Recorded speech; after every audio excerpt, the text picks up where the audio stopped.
Hello and welcome to My Xbox and Me episode. I forgot what Chris told me, but we're here. Episode 547. Crush, help me. 545, I believe, is the number. I didn't check, and I said I would check. It doesn't matter. I am one of your hosts, MC Fixer, alongside the one and only Chief Fresh Crash. Crash, how are you? I'm doing good, fantastic, amazing, wonderful. You know, recording on a Sunday. That was the fakest shit I've ever heard in my life from you. Good. It was meant to be fake. We was meant to record on Tuesday. Despawn is sick. Matt has disappeared, and yeah, I'm still able to turn up with a full setup, including webcam, light, and microphone to do this podcast. I don't want to hear it from anybody anymore. Yeah.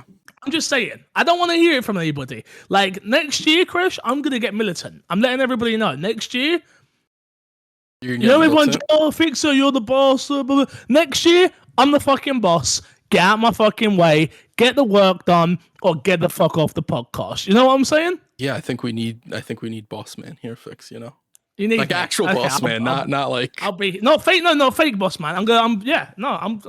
I'm here. If you don't know, I am currently in Dallas, Texas. I won't pinpoint exactly where I am, in case the powers that be are able to come and get me. Crash. Yeah. Not a lot of video gaming been happening, I have to say. I'm a bit upset by that. We'll get into it a bit later in what we've been playing, but not a lot of video gaming been happening. I did go fishing yesterday, though. Ooh, how was it? Was it your first time fishing, or you've been fishing before?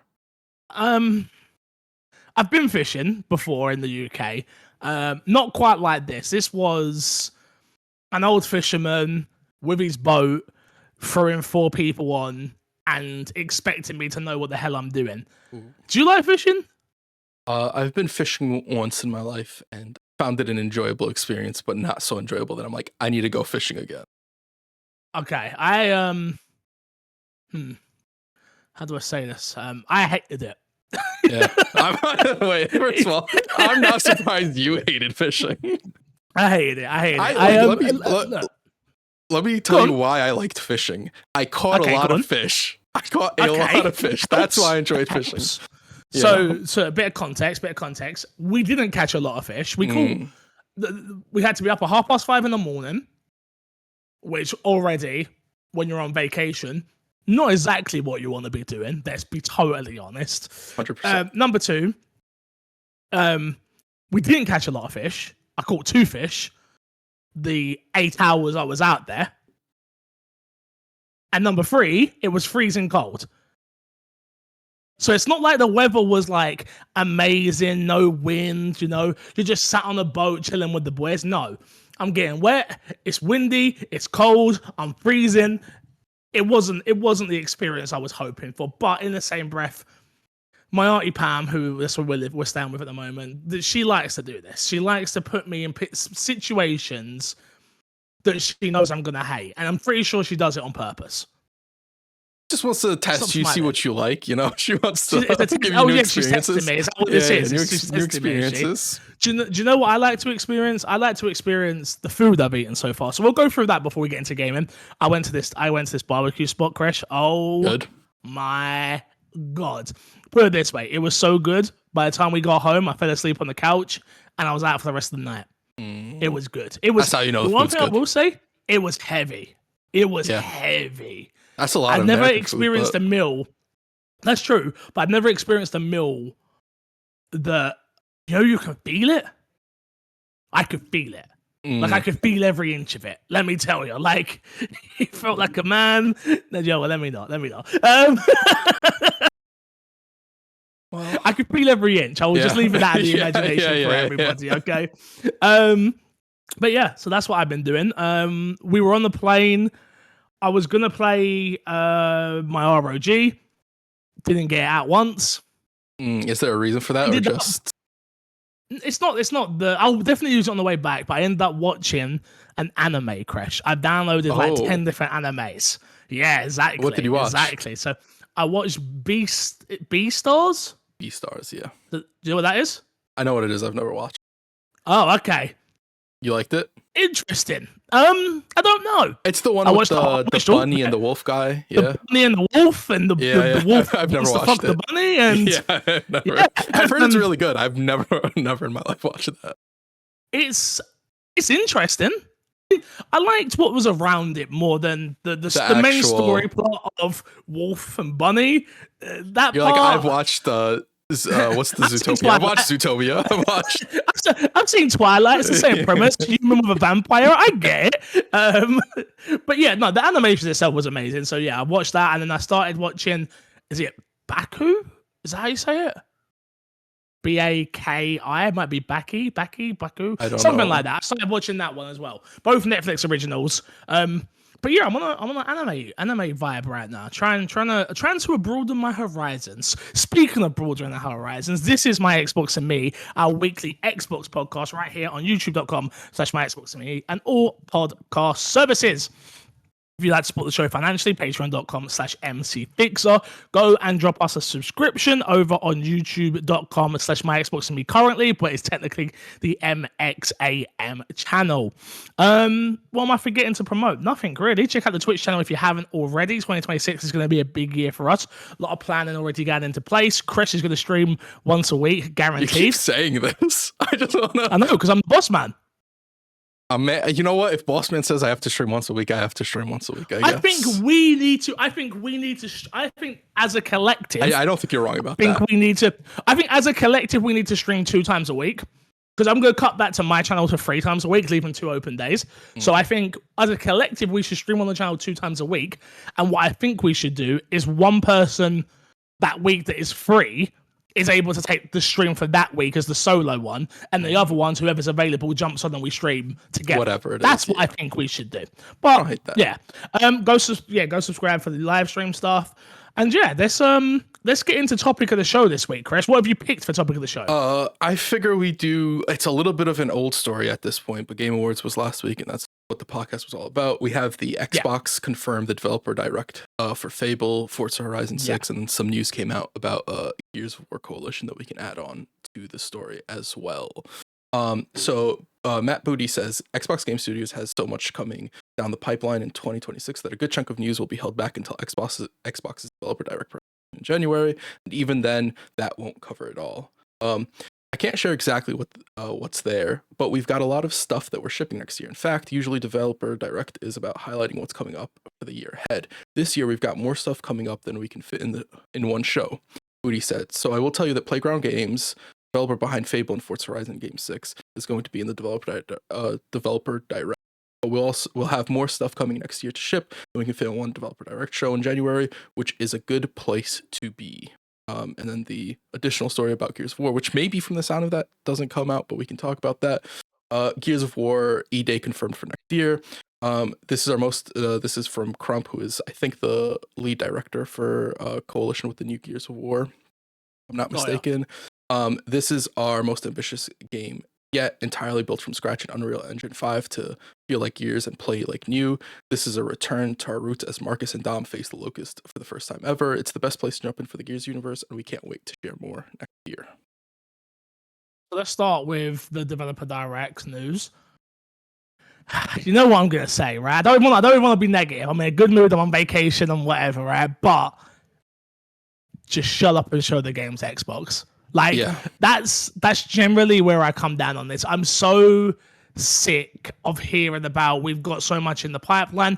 And again, we'll do like a year in review when we're back. I think that'll probably be next week's episode about looking back on 2025 as a whole for Xbox. But just show me stuff that I care about. And I know that is subjective. I know that that's not really fair on Xbox, considering they released a lot of games this year and did pretty well last year as well. But it's not Fable.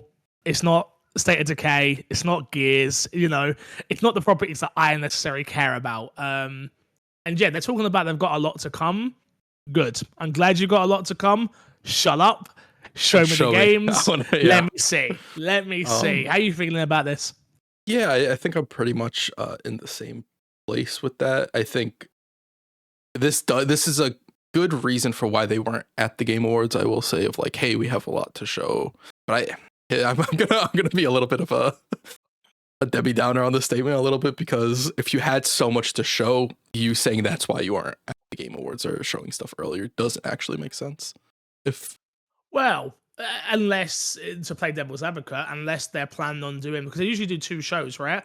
Maybe they go big in the developer direct, and then maybe potentially Gamescom, which would be opening night live. They show more of something else, or maybe they do their own thing. Yeah, that's fair. Like they used to, because back in the day the problem is Xbox do the Gamescom stuff pretty well, but they don't do it in a way that I like to enjoy, because they do the whole Xbox on team are there doing the interviews and things of that nature, which for me, that should become a secondary thing. They should still have their showcase of like, here is everything that we've got, and then they should do a deep dive afterwards, which they've stopped doing. That's what they used to do back in the day, but they don't do that anymore. I think the same thing they do at the Tokyo Game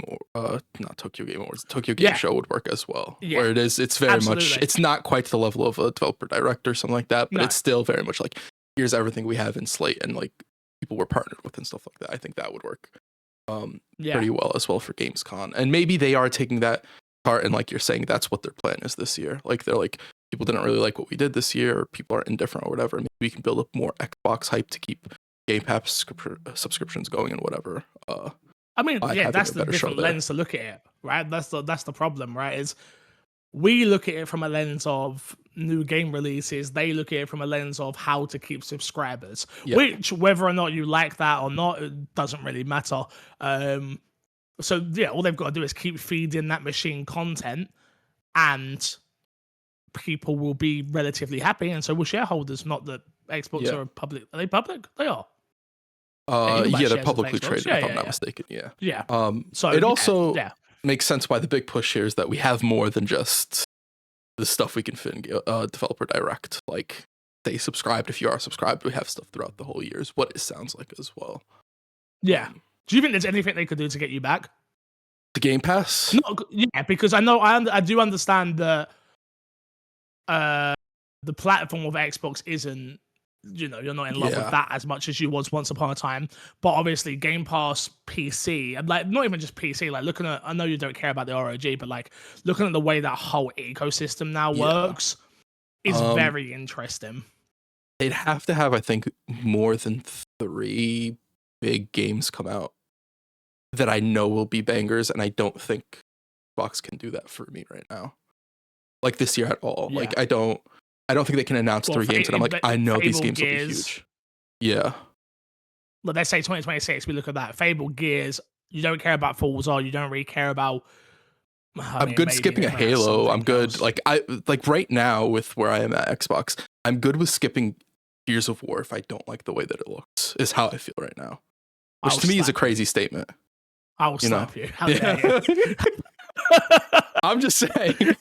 Look, podcast aside, what we have to do for the podcast is a different conversation, right? Yeah. But like personally, like I'd be fine with skipping almost everything Xbox has if it's not like up to what I envision their standards. I'm not giving them and playing games that I'm like don't look great or I don't feel great about, etc., etc. I don't think Xbox is in a place where they have that goodwill for me anymore. Yeah, I get it. It makes sense. But yeah, no, and the Gears news obviously is good news for Gears fans, including ourselves, that are excited for the game. I think it's interesting. Obviously, with it coming to PlayStation as well, it's going to be the perfect jumping on point for new players, which for the multiplayer is obviously is a really good thing. To have more people there day one to play multiplayer with is huge. Is it going to be good? I don't know. That's the worry, because they are going back to a time which like is beloved by Gears fans as well, because obviously we love Dom, we love Marcus, so they can mess this up. I'm not going to sit here and pretend they can't, because they could. Also, like Gears is kind of in a similar predicament to Halo, where it's like the game rides on the campaign and the multiplayer and everything attached to it being good, where people don't look at it as just like campaign's kind of shit, but the multiplayer is good, so it's going to be successful or something like that. Like those days I think are gone. So it'll be really interesting to see how the multiplayer holds up with the campaign and whether they can both hit. And if they do hit, I think that wider market, does that mean better news for Gears of War? Is there a possibility where you go into 2026 and Gears of War is the bigger of Gears of War and Halo that year. I think that'll be kind of interesting because I do think Gears of War is kind of just a more approachable franchise than Halo to a degree. No. You don't think so?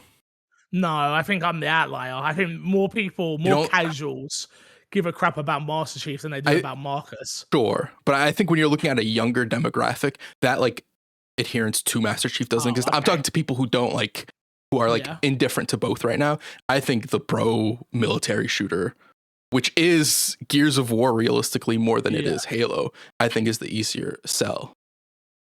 For me personally, what it comes down to, I think the thing about both those franchises that's so interesting is they've both, and maybe you can correct me if I'm wrong because you've played both of them a little bit more in depthly than myself, but from the outside looking in, they both fouled on the live service side in terms of like they don't. Once Gears comes out and I finish the campaign, I play multiplayer for about a month, maybe 2 to 3 weeks, and then I'm done with Gears. The same thing for Halo. And maybe, again, Halo's maybe a little bit different because I'm not a big Halo guy. So I drop off a lot faster. But they've not now the reason for me to keep coming back. You know, like, you look at an Arc Raiders right now for me, right? Like, and I know very, very drastically different games, obviously. But I'm annoyed at myself that I'm on holiday right now because I didn't get to be able to grind to my 5 million to get to my 5 extra skill points. I've never had that in Halo or Gears in terms of the way their systems are set up. I feel like they both like to succeed in the multiplayer in that facet, and I don't think you can do it as a game you have to buy realistically nowadays because all the really good multiplayer games are generally free to play when you talk about like the competitive edge. And that's, I think, the direction those games would have to go, where it's like you care about that ranked reset of getting as high as you can and climbing as high as you can. But they tried that with Infinite as well, right? Sure, and I like Infinite. Multiplayer was I think Infinite is like a really good example of like that failed and Gears of War failed. I think the barrier to entry in these games is so high, and there's not really a reason to pull people in after. You look at a lot of other games, like you're looking at like a Valorant, Overwatch, Marvel Rivals. These games release characters over time. Yeah, you don't have that big push with those games. No, 100% agreed. The only game that can really do that, if you look at it, is Counter-Strike. And Counter-Strike's been around for how long? Counter-Strike's Counter-Strike. Yeah, right? Absolutely, right? A very, very unfair example, but yeah, I get what you're saying. Yeah, no, I just look at 2026. I'm like, don't get me wrong, Fable was the game that will, I think it will tell us a lot about where Xbox is because it's a quote unquote new studio doing something. It's an old studio doing something new. Like to see Playground obviously get that comeback right if they have, will be huge because it won't just be huge for Fable. It'll be huge for the doors being open for other developers to do other things within that studio as well, right? Like it's definitely like their comparison compared to like Horizon for Guerrilla. At PlayStation, right? Like it was like you guys are the Killzone team. You make Killzone, and then the way people flipped out when they announced a third person game, but like they're not gonna be able to make a third person game. What are they doing? Where's Killzone? Exactly. So yeah, I 100% agree with you on that. So yeah, it'll be interesting. I'm like taking off the negativity and like maybe being a negative Nancy a little bit. I'm actually excited for Xbox in 2026. To be honest with you, I am excited for the properties they have. The new stuff that they've shown, obviously Clockwork amongst other things, that has me interested at least. And the reason why I say that's a good thing is because if I look at the Game Awards as a whole, outside the first half of that show, I just wasn't interested in anything. So the fact that Xbox showed new IP that I'm actually interested in is a huge plus from their side, which I'm excited about at the end of the day. And that's all they got to do. They got to get people excited, show people what they can do. And will it change console sales? No, but they also don't care about console sales, so it doesn't really matter. So yeah. Let's jump into what's been in our box. What have you been playing this week, Crash? I've played a few things. I played the new Warframe update, which came out, which was old piece update. It was about an hour and some change in story content, and then a few new things to grind. It was very fun. Warframe incredibly fun. It's had pretty big uptick in player base right now, where it's I think like 120 something thousand concurrent on Steam, which is Crazy. pretty cool. Which really That's great crazy for a game. game of an old game, because of Yeah. my first introduction to Warframe was when I bought my PS4, and it was like one of the only. It was like a free to play game on there, and I was like, "Oh, I need to play something," and then that was there, and I remember playing the start of it, being like, "This is not for me, unfortunately." But it's crazy to see how far that game has come, and for it still to be living, breathing, over 12 years old. That's you know what I mean? Yeah, it's nuts. It's very, very, very nuts. So that's very happy for the team that make that game. I've played Where Winds Meet, which I don't think I've talked about on the podcast. Have I? Free to play Souls-like game. Souls-like, that has a lot of different stuff in it. I like it. From what I've played, I haven't had the chance to play in a little bit. Because I've been playing Warframe mainly, so I haven't gotten back to it yet. But I really liked what I played. I think the combat's pretty good. I think the exploration, it's like if you played Genshin Impact or an open world game like that, where you just sort of explore, you find stuff to do, you find puzzles, and you get rewards and stuff like that. It's very much in line with that sort of exploration, which I tend to enjoy in those open world games, because I like just walking around and finding stuff to do. And I like it. I think there's so many different stuff to do, which is kind of cool in the game as well. I would say that they don't do anything super amazing, but there is a lot of different things you can do. You can get married to people.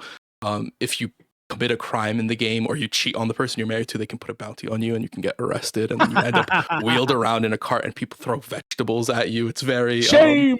Basically, yes. It's very cool. They're very creative with some of the stuff they do. There's a lot of like very heavy old Chinese movie influences with like certain moves and attacks you do that are like, oh, this is straight from like a 70s movie or something like that, which I think is very cool and very fitting for like what the game is. There's also like very cool mount stuff they do and things like that. And there's a gacha system, but the gacha system is purely cosmetic. So you can play the game, earn everything that you want to actually relative to the game by just playing the game, which I think is also very nice. Like everything is essentially free in the game for the most part. So all that stuff's very, very cool. I'll probably put some more time into it. I would say if you're like a Souls fan and you want a game to play, I wouldn't think this is a bad game to jump in. I think the combat's good enough that you'll probably enjoy it enough, even if it's only for like 5 or 6 hours or whatever, until you get bored of it. I think there's enough there that you'll enjoy it, at least give it a try like that. Yeah, I've heard it's like really, it's a lot, again, people that I've spoken to who have played it, they're like, it's too good for a free to play. Yeah, what the premise of a lot of people, like they could have easily charged $30 and people probably would have been happy with what they got. Oh, 100%. I think if you take out the gacha elements, some of the stuff tied to that system, I would have paid money for this game. There's a specific moment in a boss fight where I get to that boss fight and I'm like, there's no way this game should be free. Because cinematically it's really good, and then also it's just one of the cooler Souls boss fights I've ever played in a Souls-like game before. So I'm really shocked by the quality. There's a lot of quality. Like I talked about some of the stuff not being super great. That's like the side stuff with like a lot of like the side activities you can do that aren't super, super polished and are sort of there just to give players like, here's some other stuff you can do and have fun with it for a while with friends and whatever. Yeah. But the combat itself is actually really cool. A lot of the boss fights are really good. Yeah, there's definitely stuff there for people who are fans of that genre to check out. Interesting. And then lastly, I played Token Fighters, which is the Marvel fighting game being released by Arc System Works, and a very visually impressive game. It gives me some just I don't like the way you said visually. I don't like the way you said visually. There's certain moments where the game is very comic booky, and it gives me like old Marvel vs. Capcom 3 vibes of like just the visuals and the comic book text popping up, and the way they do certain supers is just very like, we're trying to be comic booky as we can with some of these stuff, and it's very cool. But then the combat is a little bit interesting to the point where I'm a little bit disappointed, and it's nothing that they can't fix, and I do think that they'll remedy it a bit. But I think somebody like you will enjoy the fact of this fact of it fix. Very auto attack friendly, where you can spam one button and do combos, and games have done this for a while, which isn't an issue. It just feels like those auto attack combos are just a little bit too good, to the point where like there's not a point to not do those combos, where in most games it's like you can get more off of not doing the auto attack combo, Yeah, right? I got you.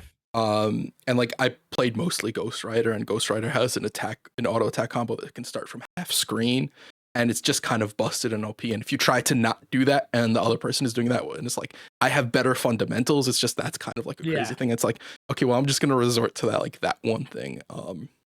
Which was a bit of a disappointment. It's a balancing issue. It's something they can definitely fix. Yeah. Yeah, I don't think anything I played was like, oh, this game's gonna be horrible. I just think it's some stuff that they have to fix and adjust around. And they did put out a statement pretty soon after. I think it was recently, where they're like, we've heard you all. Like we're taking in all the notes on the good stuff and also the bad stuff that needs changing and adjusting. And so they're very transparent with that front. It's also Arc System Works. They're like veterans in this at this point. So like I have no thoughts that it won't end up being successful.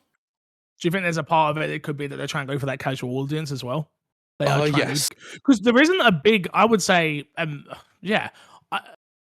there isn't many games that go for a casual fighting games. I'm talking about specifically that capture a casual audience anymore.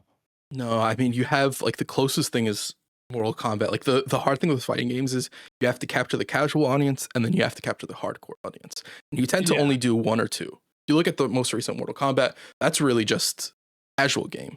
Like that's the best one. A lot of the hardcore audience have fallen off of it. Like if we're being serious, though, that is my favorite one. Like since the PS2,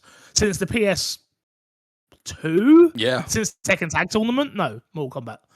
Since fighting game, probably my favorite fighting game since Tekken Tag Tournament. Like so they definitely, you're right, they definitely did cater towards a casual, a more casual audience, and I really enjoyed it. Which that game also has like on it. Yeah, but that game also has a whole lot of like side stuff with it, of like development process and like them transitioning into a Mortal Kombat game and all the stuff that went behind the scenes with that game.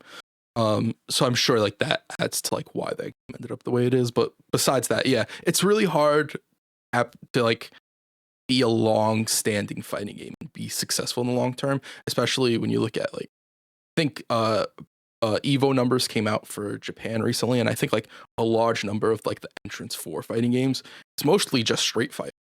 So it feels like it's also hard outside of fighting games, sort of like really get a foot in, and that could just be the games that are on the lineup for Evo or something like that. But it seems a very interesting time where it's like games maybe are appealing more towards casual fans, but maybe hardcore fans aren't loving that or whatever it is. I think it'll be fine. I think the lineup of fighting games coming out seemingly all next year will all probably be really good games, which is Token Fighters, the Invincible fighting game, and there's a third one that I'm forgetting right now, and 2XKO, which will have the full release. The League one. Yeah. I would say if you want to look at the game that'll probably have the most casual success, it'll probably be 2XKO, because that is a fully free to play game. That helps just to bring people in. Yeah, right? It's such a huge like gate for fighting games of like, hey, pay $60 or $40 or whatever they decide to charge for this game, and it not end up being what people want, or people being like, yeah, cool, I played it, but then I stopped playing it, and when I wanted to go in and there was a character I liked, I had to then buy DLC or season pass or whatever the case is. And my opinion is none void on this, Crash, because Street Fighter did the thing that I always wanted, and I still didn't play it. What did they do that you always wanted? Remember, they did the create a character thing, didn't they? Oh, yeah. And the story modes and all that. And I was like, oh! And I'll play it. Yeah. I'll definitely play on this. And then never did. I was like, okay, well, I've proven that you can give somebody exactly what they want, and you still won't give it a chance. Yeah. I mean, look, fighting games are such a difficult one because they're so hard to get into.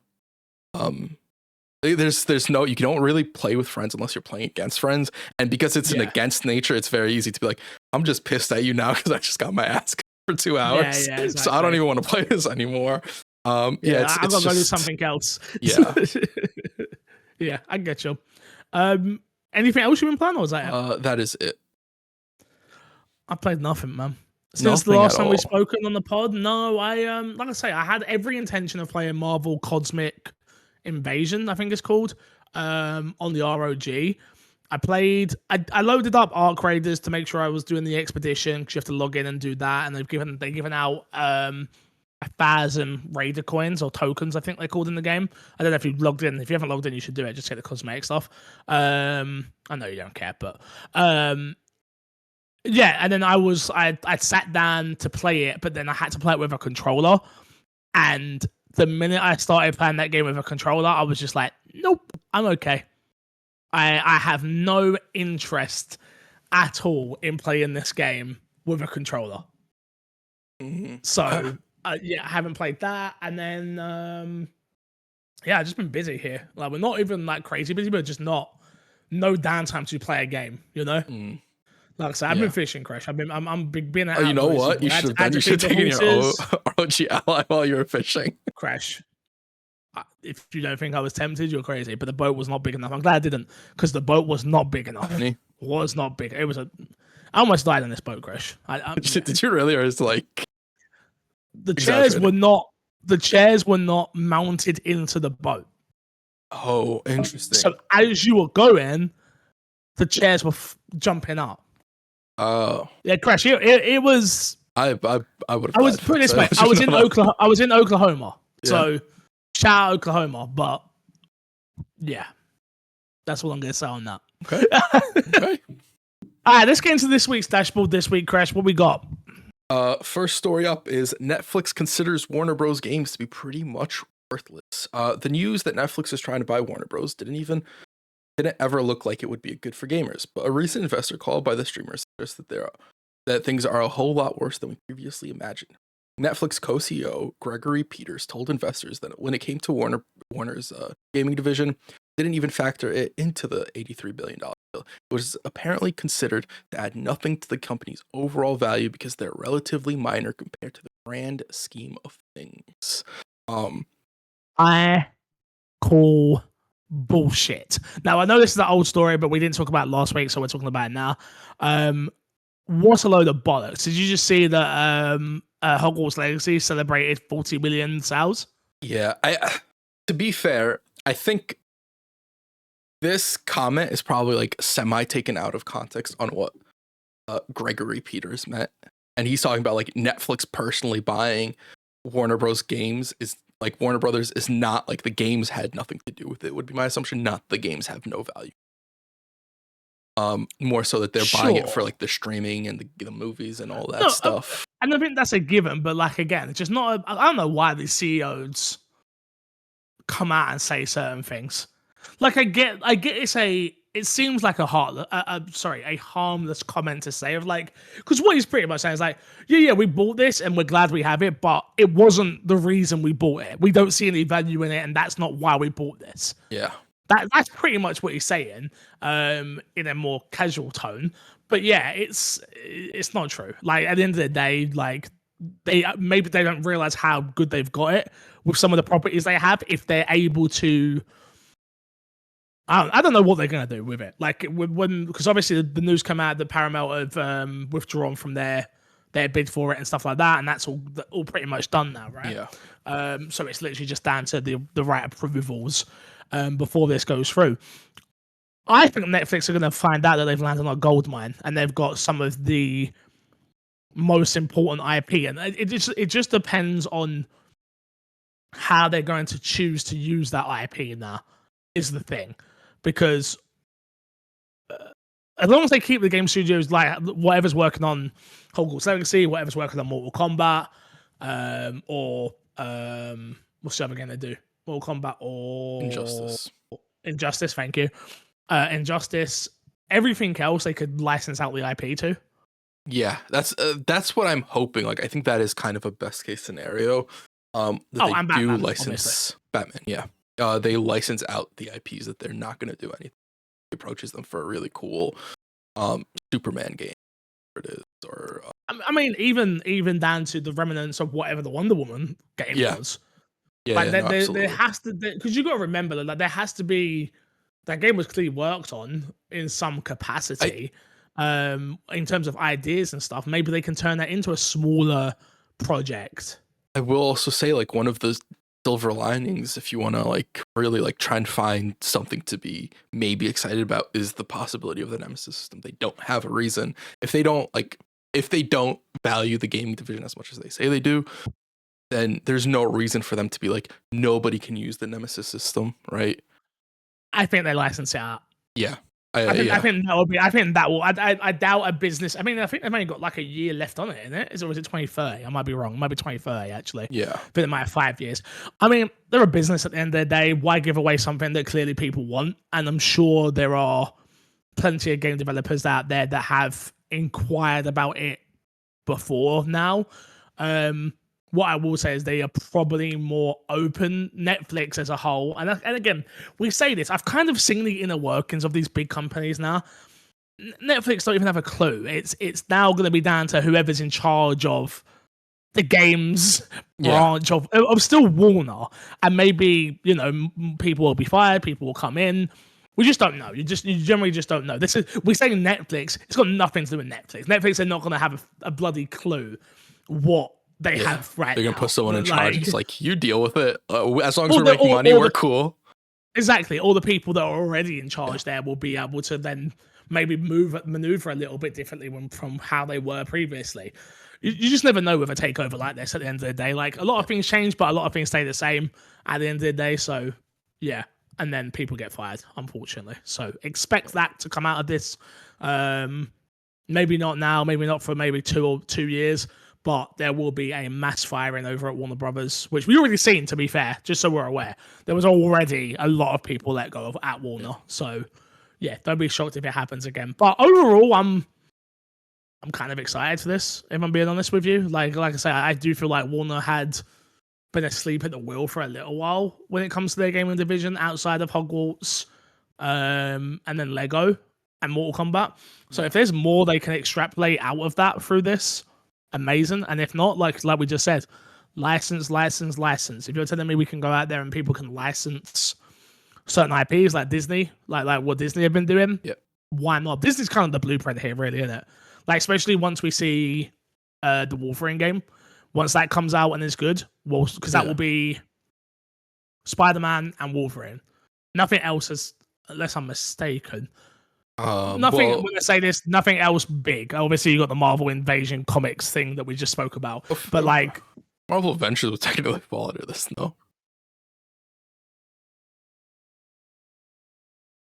Yeah, I guess so. Yeah.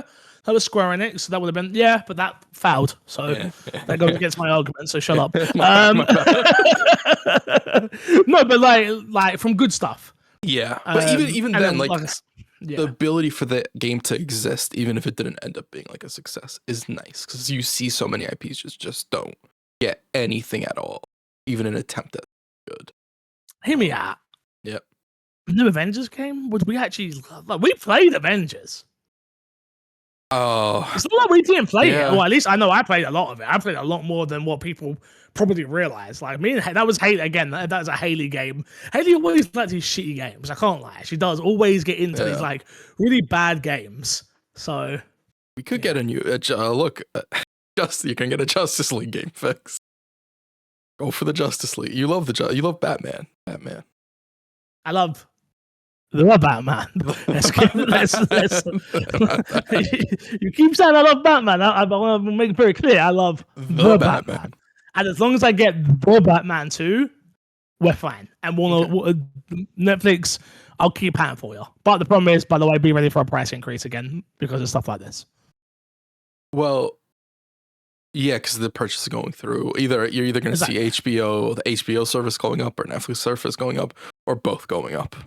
I think eventually. I think the difference is with us, we don't have the HBO service over here. I don't think. Do you think so? Well, actually, technically, we do have it over here because I'm in Texas. Yeehaw!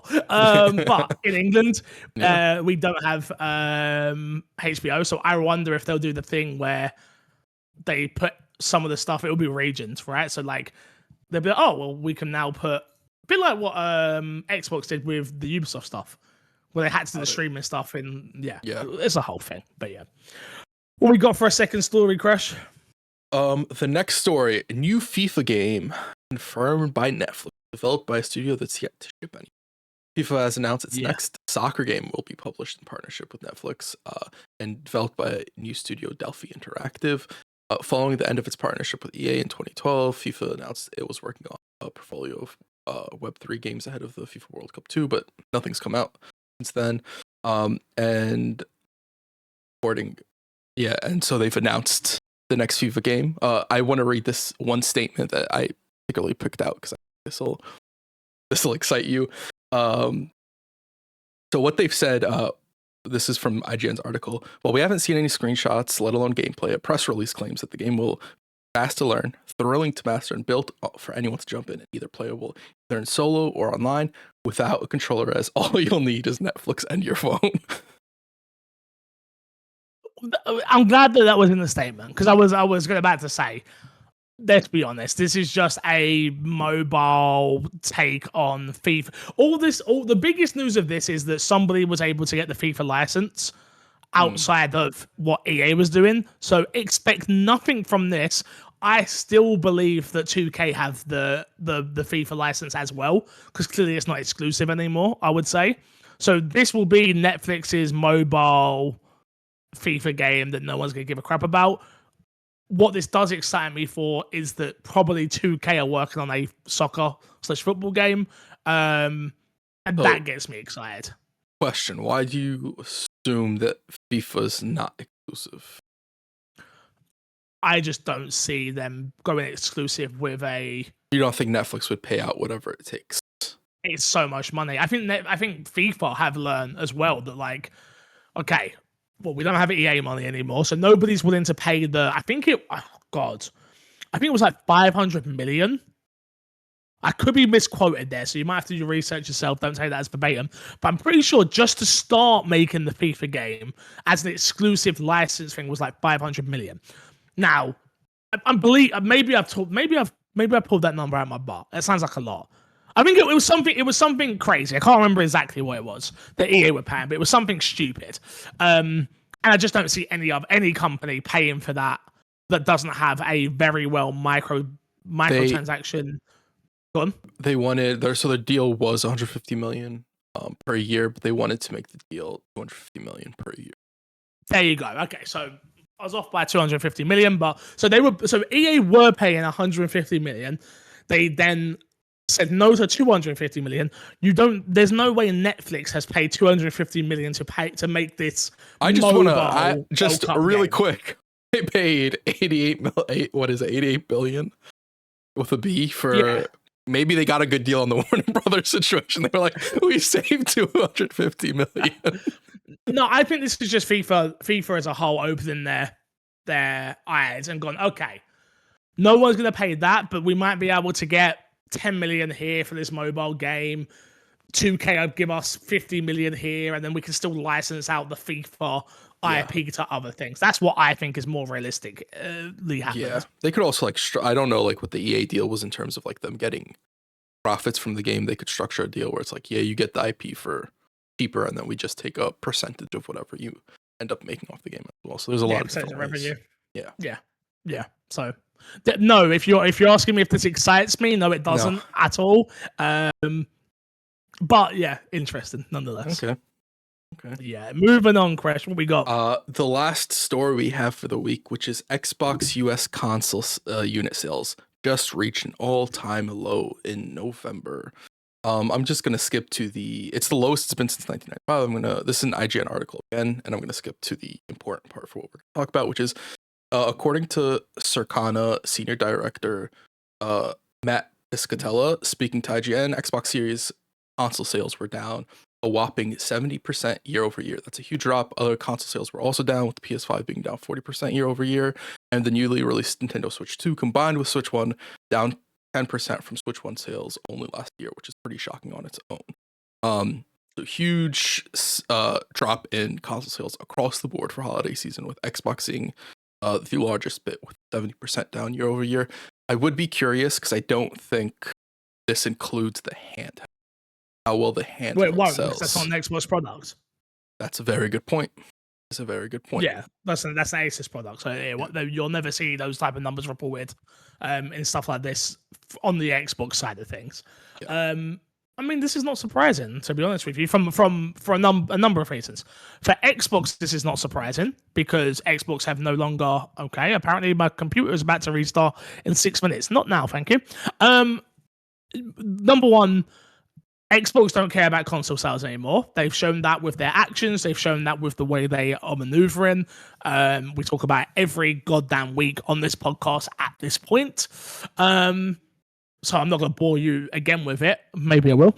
That doesn't surprise me. When you stop showing people that you value their money in a certain way, people will quickly show you that they will no longer ambassador for your products, just like you've seen on this podcast alone. And if we're feeling like that, just imagine what that feels like across a bigger level across the world, to be honest with you. The biggest shock, I guess, is the Switch numbers, right? Because obviously Switch 2 has only just come out. Realistically, now all they got to do is release a good Pokemon game on that system. And that's the weird thing. Think about the games that have released on the Switch 2. They've already kind of blown their load a little bit with a Mario Kart game, a Pokemon game, and a Metroid game. Yeah. And only one of those was perceived super well. Mario Kart. Yeah. Which is kind of the shocking one where everybody's like, this is just more Mario Kart. What's to be excited for? And Mario Kart was perceived well, but it wasn't great either. Yeah. I think the most well-perceived game was probably the one that I would have assumed would have been like in third place, which would have been Donkey Kong. I think that's probably been perceived the best, right? But that's also because it's Donkey Kong, not to say that doesn't move units or it doesn't sell. It's not like I think it does. Yeah. Not the way we just spoke about those other three properties. Yeah. Well, we waited. What did you wait? 12 years for Metroid? Mm-hmm. You can make an argument that the people who would have bought it for Metroid have already bought it since day one because they wanted to guarantee they could get it or something like that. Sure, but I think there's a lot of people out there that have said, like, who I've spoken to on a casual point of view, like, oh, I'm just waiting for something that interests me. Yeah. And if you're telling me a Mario Kart game, a Pokemon game, a Donkey Kong game, and a Metroid game doesn't interest you, I guess you're waiting for a new Zelda? Yeah, I guess. Or realistically a good Pokemon game as well. Well, that's what I think is. I think that's the thing that will and do not underestimate. And I think it's something that sometimes we do forget. A new Animal Crossing. Yes. A new Animal Crossing will move absolutely. Oh, absolutely. So many casual people just buy it. People who only play Animal Crossing would buy it. I think people will buy it off of the nostalgia from the COVID days as well. They'll be like, "Oh, do you remember when we got all internet during COVID? Yeah. Oh, let me." And then they play it and they're like, "It's not the same." Yeah, some of them also have kids, and they're gonna be like, they're gonna go and they're gonna see the Animal Crossing. I remember playing that during COVID or whatever. Yep. And my kid's old enough to play video games or whatever. Let me just. Hey, fuck you, Crash. Well, never say that again. Some of these people now have kids, but they didn't have in COVID, and now their kids old enough to be playing video games. COVID's old, bro. COVID's old. By the time an Animal Crossing game comes out, those kids are gonna be old enough to play Animal Crossing. 78. Yeah, they'll be old enough to play Animal Crossing. Yeah, I'm depressed now. I apologize so much for that. I wasn't meant as a dig or anything. I'm depressed. What have I done with my life in all those years, Crash? You've lived a happy life. You had a good time. You know, gone to Texas a few times. Gone to Vegas. Texas 5 times.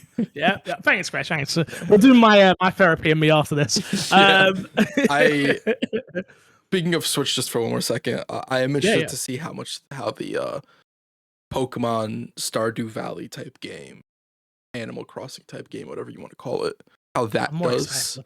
I'm more excited for the Palmon one. I am as well. I think that looks like more.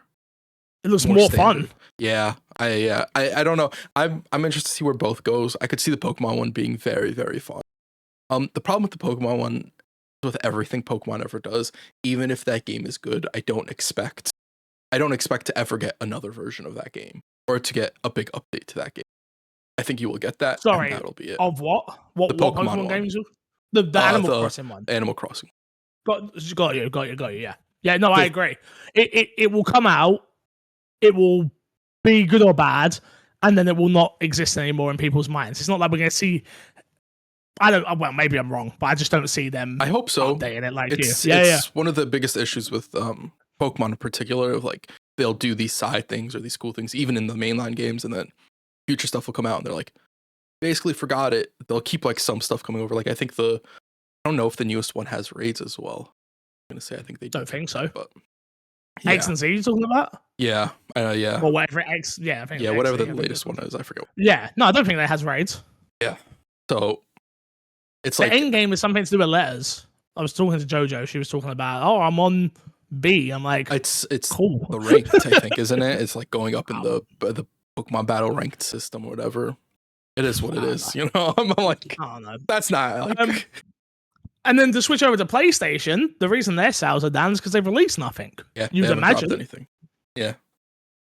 Yeah. Even what they have coming isn't. I'm surprised it's only 40%. Because the only thing they've really released this year that is like a first party exclusive is Ghost of Yotai, right?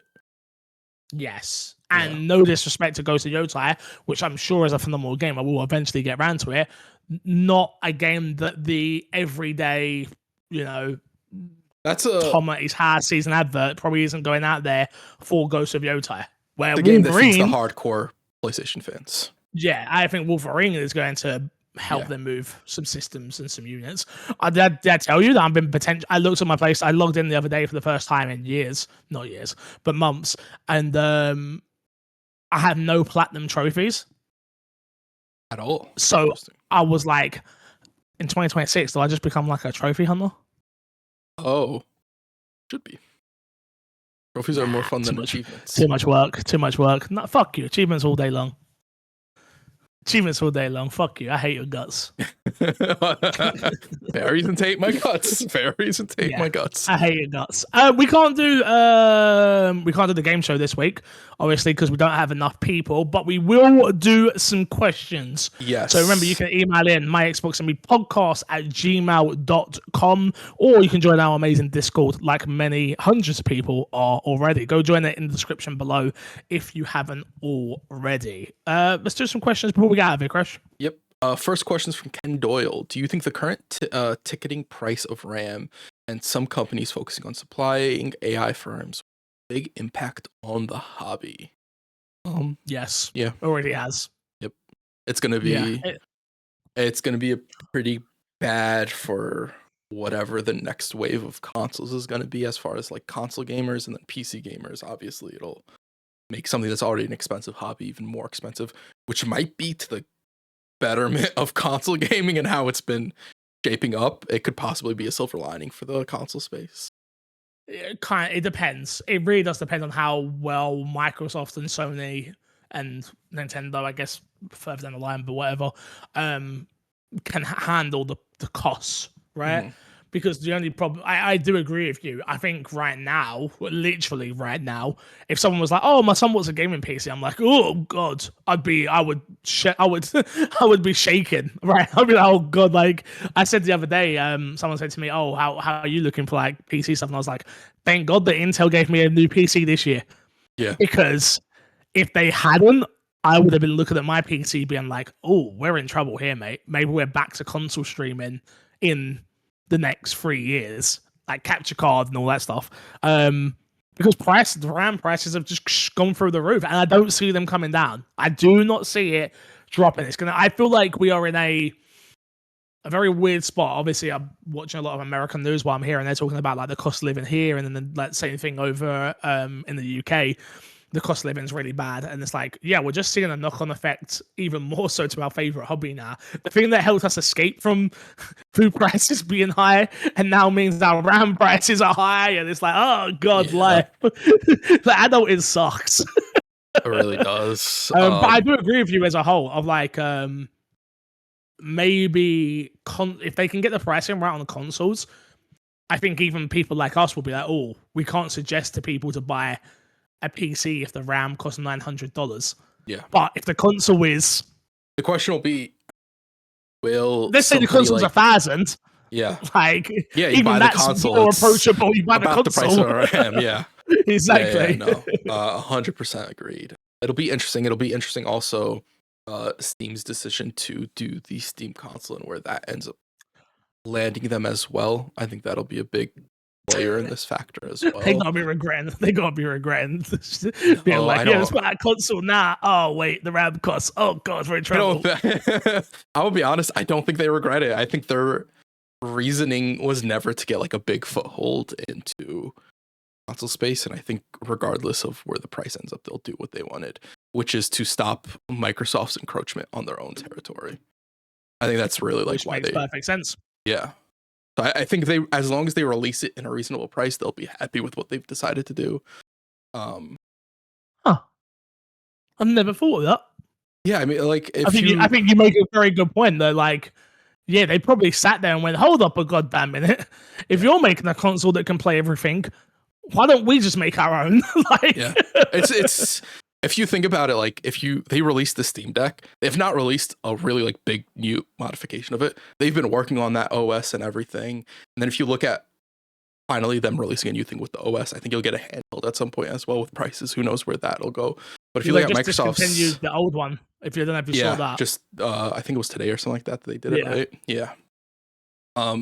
And then if you look at Microsoft, like if you look at why Fortnite, I know Matt talked about this and it didn't register to me right away, why Fortnite is on Game Pass. And it's the big reason is you don't need to sign into Epic and you don't need Epic for it. And it's to sort of get more people to download Xbox and get less of a reason for people to strictly stick on Steam and sort of escape that mindshare a bit. And that's the reason it's on Xbox. It seems like. Are you saying Matt had a good point? Yeah, I want to erase from the podcast to edit it out because I'm not. There's no way. I didn't say Matt had a good point. I said Matt had a good question, and dumb people sometimes have good questions. Good point. No, Matt did have unfortunately, fortunately, however you want to look at it, Matt did have a good point. But yeah, thank you for the question, Ken. Appreciate it. Yeah. Next from Toplift, will Steam be able to provide enough Steam machines at launch given the RAM shortage? No. Even if there was no RAM shortages, they would not. Yeah. It's going to sell out just because it's a new product. It's funny, Haley's aunt said to me today, Haley started The Witcher on the Steam Deck. And she was like watching Haley with it, and she was like, "What the hell was that?" She's like, "A Steam Deck." And then I had my ROG, and she's like, "What the hell was that?" I'm like, "Oh, an ROG." It's like, "You've always got new tech." And I was like, even the Steam machine, I'm like, do I need this? Maybe I should get one of these. I absolutely do not need this in any way, shape, or form. But I get it. Maybe I do. But maybe I do. Maybe I do. Maybe I do. I like PC gaming. I like. Here's what I will say. Like having one next to my TV would be cool. If it runs well and it does everything it does, and it's not super exorbitant price, which I think it'll be a super exorbitant price, I would probably get one. Yeah. But yeah, I mean, like, they won't have enough no matter what. Yeah. Going on, next question from Yami. What was your biggest surprise and your biggest letdown? Game Awards. Also, do you think when they do stunts, i.e. the huge statue in the desert, that they should wait until closer day of the Game Awards to have it appear? No, the whole point is it's meant to be a conversational piece with the desert stuff. It's meant to drive hype. The only reason we knew that it was Divinity is because you have to register IP and licenses. That's how this leaked. So there's literally nothing you can do unless the one thing they should have done really is they should have registered it years ago. Yeah. Like as soon as they started working on that thing, they should have registered it then. Because at least then the argument is, oh no, we just wanted to have a bunch of different names in case we wanted to name a DLC or whatever. Yeah. It gets people's heads away from it's a new game, right? Yeah, or you like beforehand you announce like, oh, we're releasing the Divinity Original Sin like remastered version or whatever it is, the upres, like whatever they did, and like not put a title to it, and like we're releasing a new version of this. Just keep it a little bit vague, and like people are gonna be like, oh, the IP is for that, whatever. People probably would have still guessed it, but it would have been less sure of a guess and stuff like that. But it's for the conversation. It's to get people hyped. How many people are talking about the Game Awards and the announcements of the Game Awards that wouldn't have been talking about it otherwise? Absolutely. And it's a promotional beat even for the website, right? Yeah. Even for the Game Awards website to do the votes and things of that nature as well. Sure. So yeah, it is good. It's good. It's just trying to keep that thing a secret is near on impossible. That's the hard part. So which is the thing with everything nowadays, I feel like. you try and do a secret for everything, somebody's going to find something in the website documents and whatever it is, they'll find a way to get any tidbit of information they can. I think that's why we're seeing people start announcing so much earlier than they usually would. Like, as much as they frustrate us, right? Like, there's like Elder Scrolls 6 has been announced and stuff. It's like it's so much easier to do it the way they have and then keep you waiting because you're still going to be excited for it when it comes compared to it leaking and then it kind of. I feel like it definitely from developers I've spoken to about their projects, like it ruins it for them. Like they don't get to have their moment when it gets leaked. Yeah. So announce it earlier, and the first time you show it, it'll still be a surprise and get like a similar reaction. Oh, that's finally what it looked like, etc., etc. I agree. Exactly. Biggest surprise? Game Awards? Can I go biggest letdown first? Yeah, go biggest for letdown was Resident Evil. Biggest letdown first was Resident Evil Requiem for me. And again, it's not Requiem's fault. It's not Capcom's fault. It's not anybody's fault other than the fact that it got leaked. I think Leon being back is it's a great thing. I think people forget because people have like Leon fatigue, but like people forget that we haven't got a new version of Leon since Resident Evil 6. So yeah, like I think because obviously we had Resident Evil 2 and we had Resident Evil remake, like remake 2, remake 4. Like people go, oh, like we've had enough Leon, but like this is. For someone like me, it's like no. This is old man Leon. Like this is veteran Leon. This is something I want to see what this Leon's about outside of obviously action stuff. I mean, story wise, right? Like what's he been up to? Is he had a family? Is he not? Is he been bitten and there's a cure? Is there this? There's that. There's so many. What's got him to go back to Raccoon City? But yeah, the fact that it was leaked is the biggest shame because it ruins. I didn't even upload my reaction. Yeah, like it would have been huge. It would have been like if this is where you saw Leon is added to the. It would have been absolutely huge. It's not even just that. It was like old man Leon was leaked as well. So it's not even like Leon was leaked in the game. No, a picture of Leon being old had leaked. So we knew that like so much about it. Like when the biggest talking point is, when the biggest talking point is there that he drives a Porsche. I'm like. Who cares? Like I'm the most exciting thing. I'm a bit let down. So similarly, let down from Resident Evil Requiem as well. I've talked about like how I'm so excited for that. I think the Leon portion of that gameplay was just so. It's not why I enjoy Resident Evil as much as I want. And to preface it, not like a huge diehard Resident Evil fan. I really like Resident Evil 2 remake. I meme like Resident Evil 5. And that's about it. That's and you love Resident Evil 0. And I love Resident. It's my favorite Resident Evil game that I've never played. Exactly. Billy is the GOAT. Where is Billy? Why was he not in this? Why is he not in Requiem?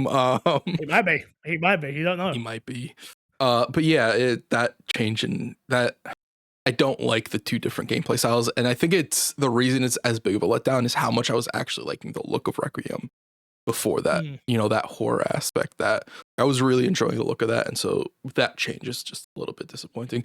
I'm sure it'll still be a great game. I'm sure it'll still be fantastic. I'm sure Resident Evil fans will love the change up because there are people who enjoy the horror elements and the more action based elements of Leon, and getting that mix of both, I think is probably the best thing for the franchise, especially when you look at them being like, hey, we're going to do the first person and third person thing as well, which Leon gameplay in first person has not been done, correct?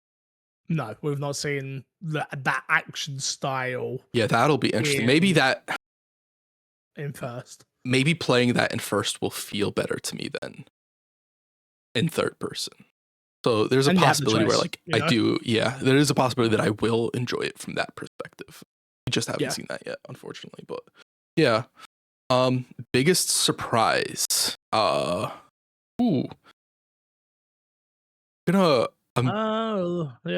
Sitting so in the moment it probably would have been Mega Man because I just wasn't expecting the Mega Man game, but sitting down with it and like sort of letting the games that were shown register, probably the Star Wars Fate game. It's probably the only Star Wars thing that could have been announced.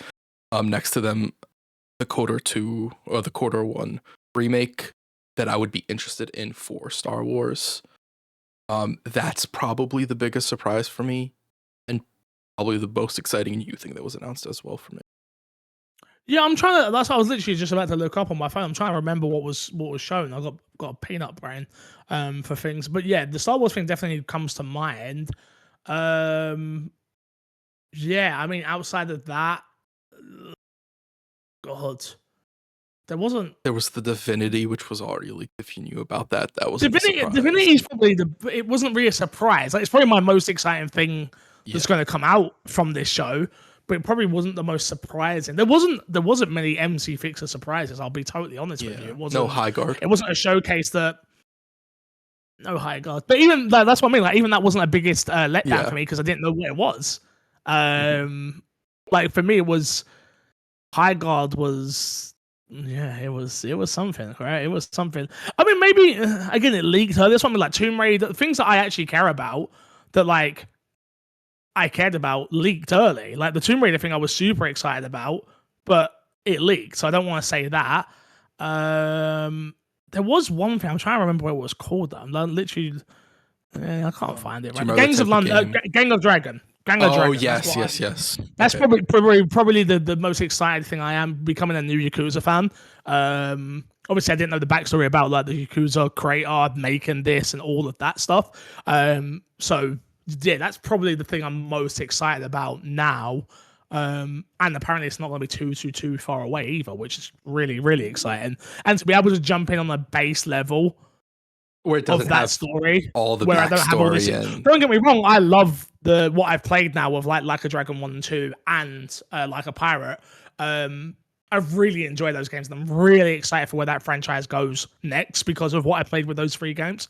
But to be able to jump in on a base level with Gangs of Dragon, that could be very, very good. I just hope it has all the things I love about Yakuza, right? Isn't even just the main story. It's going to play darts, I'm going to play this and doing the karaoke bar and doing the quizzes and getting the tests and doing the go-karting and all that other stuff. That's the stuff that really makes me love those games. I hope it still has that. It'll be interesting because a lot of the basis for those things also was added over years of the game. Yeah. Like the map being filled out and using the same map over and over. So yeah, it will be interesting to see what the decision is for that. Either way, I think it'll be, for diehard Yakuza fans, there'll be something to enjoy there.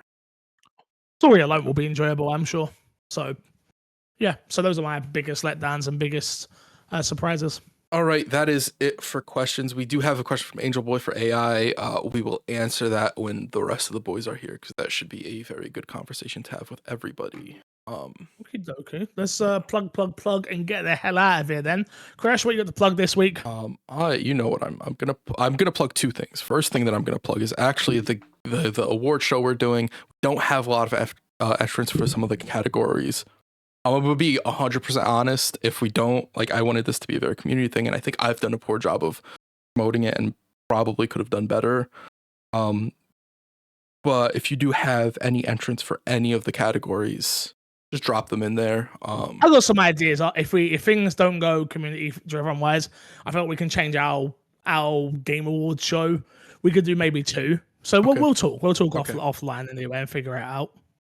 Okay. And then the other one, podcast reviews. You know what? We have not gotten any over here again. And I'm not even going to say my Americans. It's our Americans right now, because Fix is in America. So, our Americans have let us down, Fix.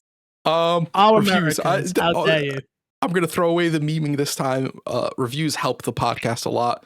So if you have not left a review and you're listening to it this late, I think next time I'm going to promote the podcast reviews at the start of the show. But yeah, leave a podcast review. They do help with the show immensely. 5 stars. You can talk whatever trash you want about us. Just leave 5 stars, please. Leave 5 stars indeed. Yeah, I don't think we've got another podcast out before Christmas. I'm not sure. Because we're recording this on a Sunday. Maybe we record one more before Christmas to see what the boys are up to. But if we don't, have a Merry Christmas, a Happy New Year. I say that we'll definitely do one before New Year, so don't worry about that. And yeah, keep enjoying your video games. Thank you all for listening. And until next time, we will love ya, leave ya. See you all later. Goodbye.